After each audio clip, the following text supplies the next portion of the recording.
From consoles in living rooms to competitions on a global scale,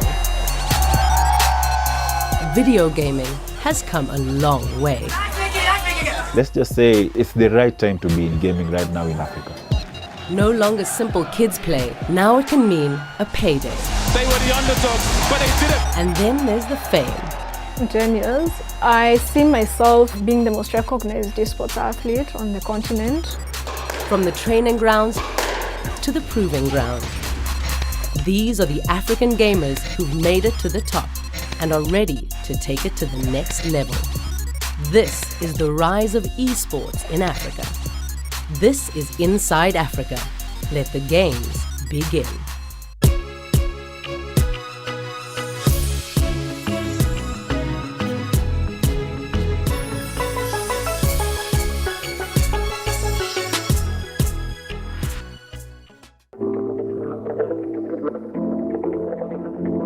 Welcome to Kibera. This is my hood. I love it so much. I grew up most of my life here.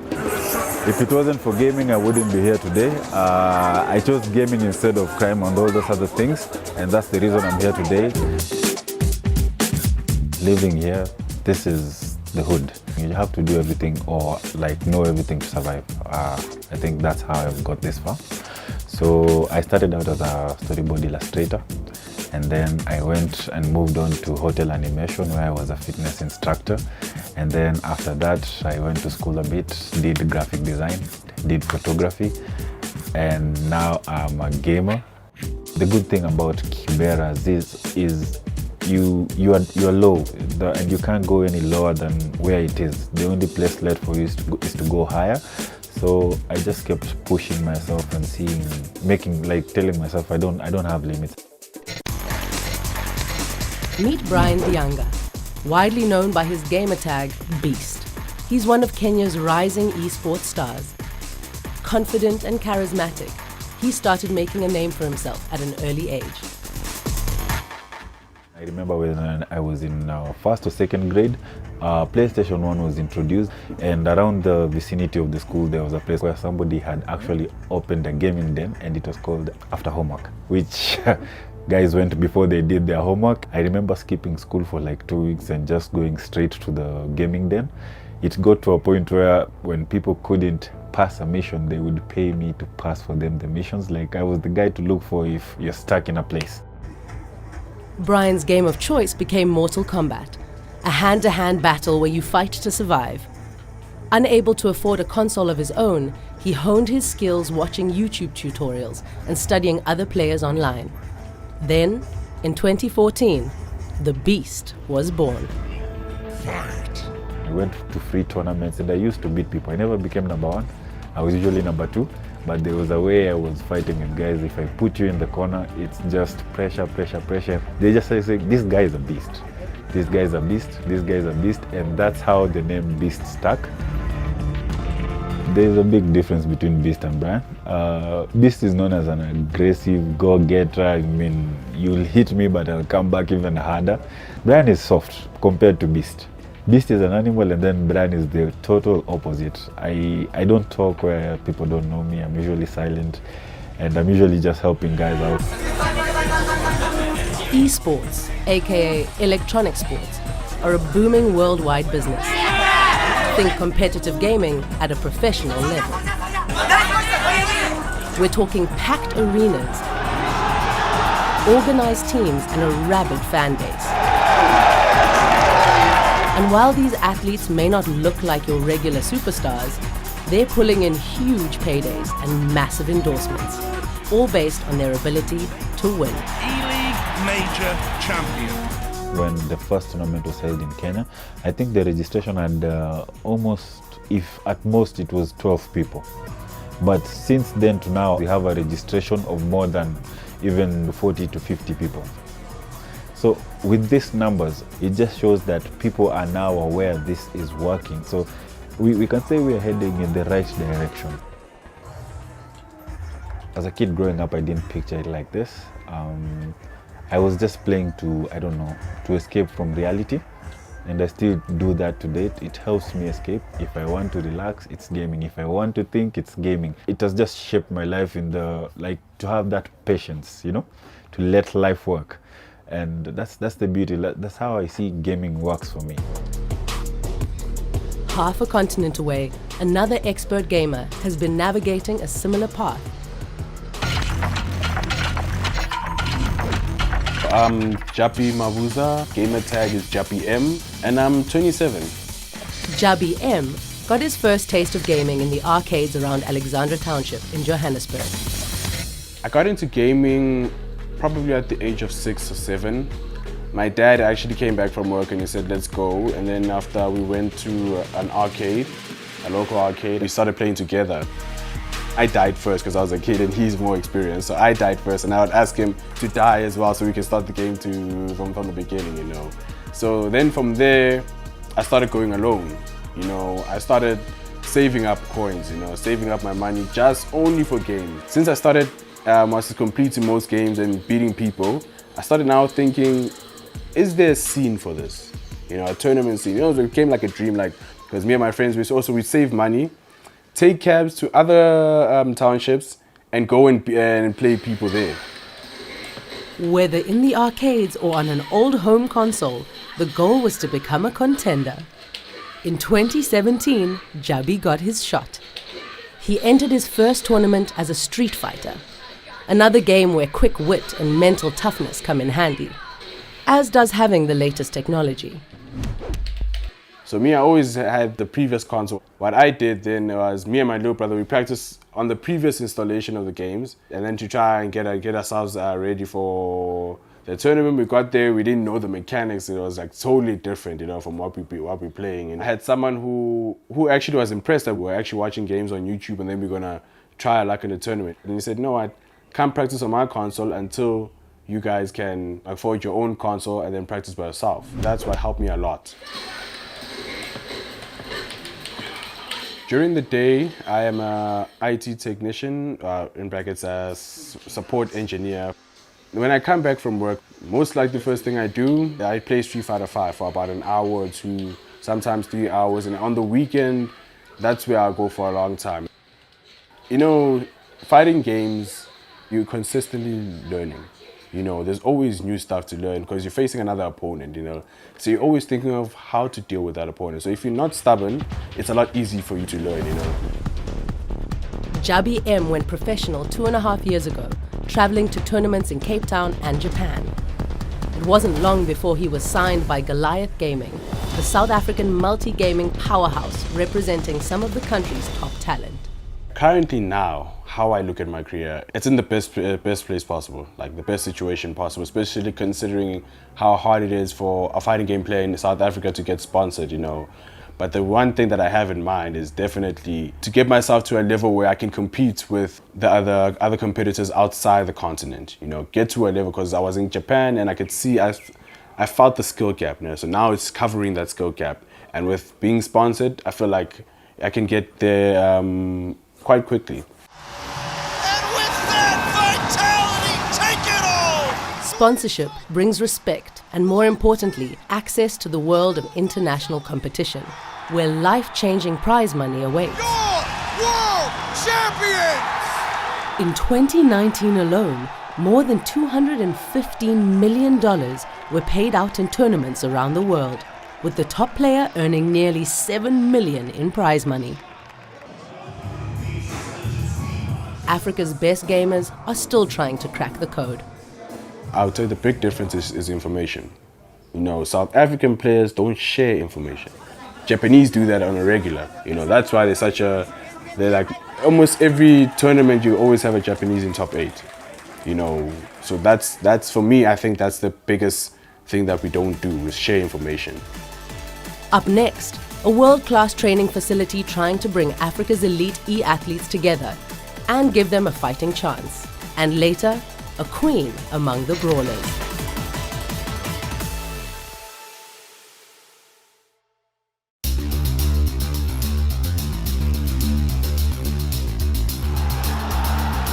From packed arenas to live-streamed events, the esports industry is taking the world by storm.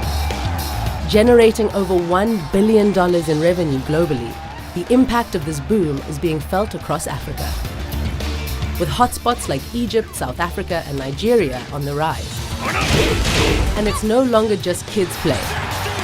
These days, a career, lifestyles and celebrity status are on the line, as long as you're willing to put in the work.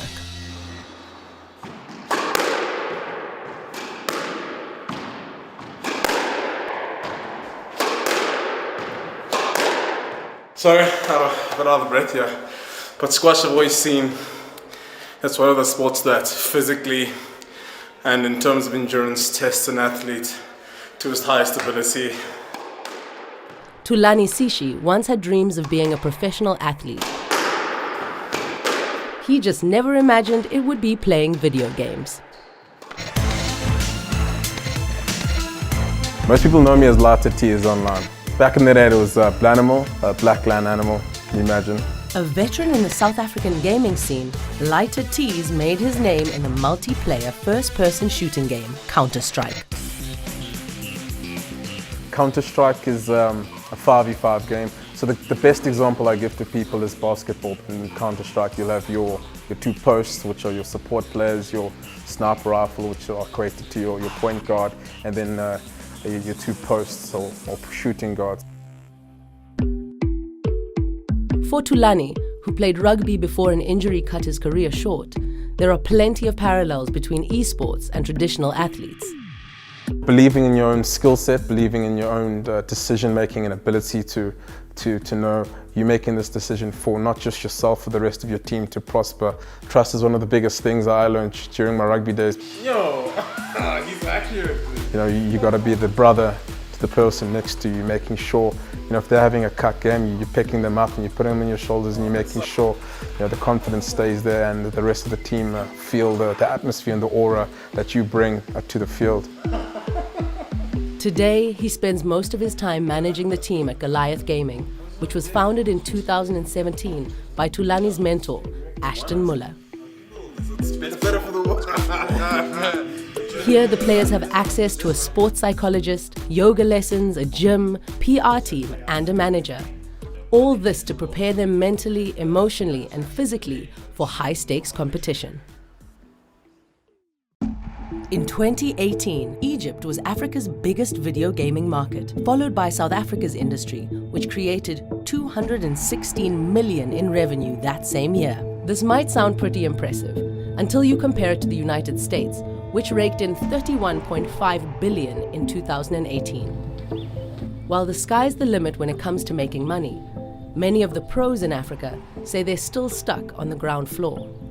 The immediate issue with being able to compete with the rest of the world pretty much relies around like internet and the fact that we're actually such an isolated region. So your most competitive regions where most of the big stuff happens on the international stage, like your $40 million tournaments, etc. That stuff's in America, in Europe.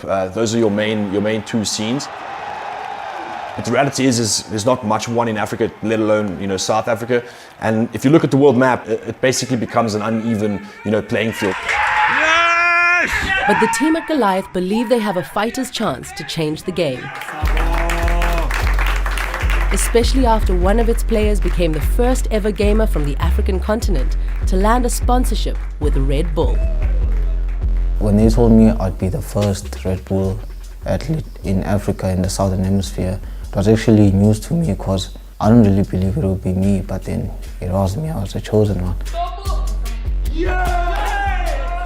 I'm grateful for that opportunity and I'll do my best to represent them in every way possible. Thabo Moloi isn't your ordinary 19-year-old. Yvng Savage is actually a FIFA soccer sensation who juggles school along with a serious swagger. With the game to back it up, he's one of the top-rated FIFA players in South Africa and ranked 73rd in the world. So some players, when they match Yvng Savage, then they get nervous, like they know it's gonna be a tough game. FIFA is a mental game. You have to be strong mentally if you wanna win, especially if you wanna win like tournaments. Don't get nervous to a point where you're gonna like press the wrong buttons when you're about to score. You're pressing the wrong because you're nervous. It happens has happened to all of us. I think keeping calm, keeping your composure is very important when it comes to FIFA. Like any athlete, Yvng Savage says perseverance is key to his success. And with his own personal motto of keep calm and play on, he hopes he can turn his mad skills into a lucrative career. One more for the culture! Some people might look at it as a joke or whatever, just making money off games for a living, but then there's actually good money in esports. Like some people I know, like they're even buying houses, cars, like of playing video games, you know what I mean? So it inspires me to do better also, and I want to be at that level also. He's got quite an incentive. The highest earning esports player of all time is No Tail, a 27-year-old rock star from Denmark who took home $6.9 million in prize money in 2019. And if you're wondering if esports is an all-boys club, it's not. Ahead, all hail Queen Arrow. I have to make sure that I'm an example to other women and other people who aspire to be in the gaming industry.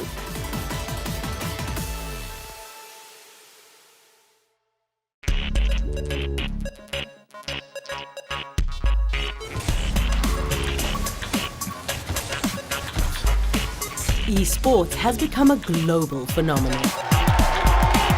And while these gamers may not look like your favorite sports star, they too sign contracts, join teams, and command a worldwide fan base.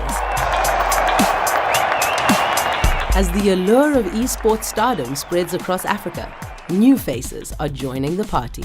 It's what drives me to wake up every morning. Like, every time I wake up, I'm like, I have to improve my craft. Law student by day, gamer by night. Meet Kenya's Sylvia Gathoni. Better known as her alias, Queen Arrow, she's one of only a handful of pro-female gamers on the continent. I chose the name Queen Arrow because I was a huge Arrow fan girl based on the comic book character Oliver Queen. I just remember watching the series and that deep growly voice that he gets, Jason brought you failed this city. You have failed this city. And I just found it was so cool. The fact that she was passionate about standing for the right thing, even if no one else was willing to do so, it really inspired me. So I just took his pseudonym, Arrow, and his last name, Queen, and just came up with Queen Arrow. This 22-year-old is not afraid to stand up to the boys. Her secret weapon, a fighting game called Tekken 7. There's a lot of fundamentals required, like punishment, movement, and in-depth character knowledge that you require for you to play at a very high professional level. Since 2018, Queen Arrow has become a presence in the East African gaming scene, even as she's had to fight for respect. It's been an uphill battle both inside the game and out. As someone who games, community is everything. These are the guys who are going to be like your second family. They're going to be there to guide you, especially to reach greater heights as a player. These guys have been helping me figure out the game. They've been training with me. They've known where I'm from.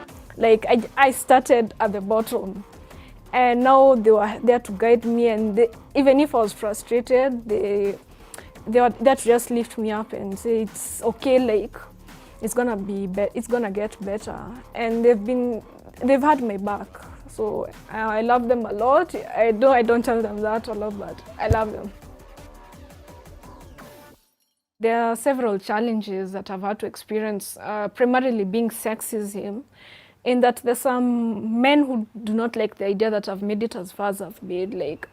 I have managed to be sent to 2 different internationally recognized teams.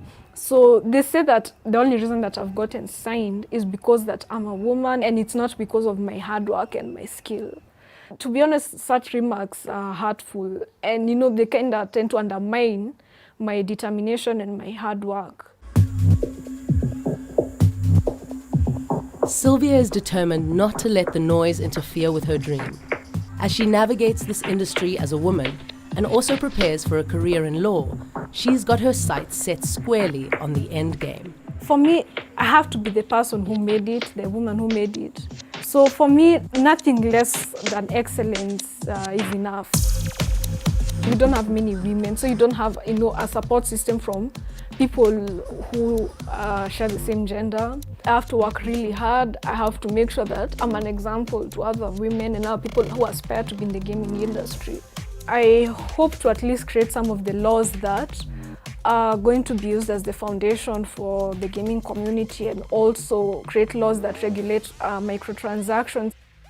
The things I really hope that will change in East Africa and here in Kenya, especially in the gaming industry, is one, that gaming is actually recognized as a valid career path.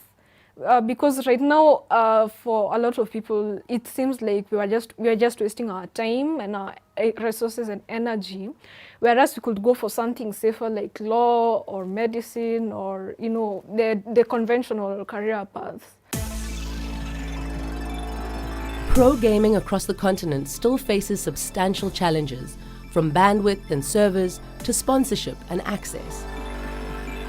Many countries are playing catch-up. But gamers like Beast in Kenya say the secret to success is having each other's back.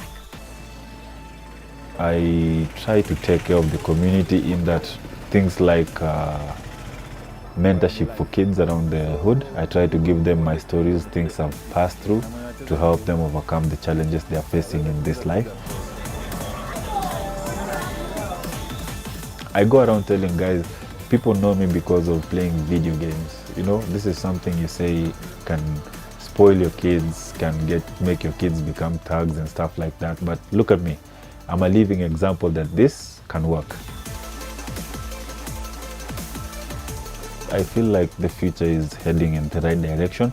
I mean, the fact that somebody out there acknowledges me as Beast, as a pro gamer, means that every other person gaming in Africa, young African, they have a chance to get to where I am or even better. But we are in the right direction.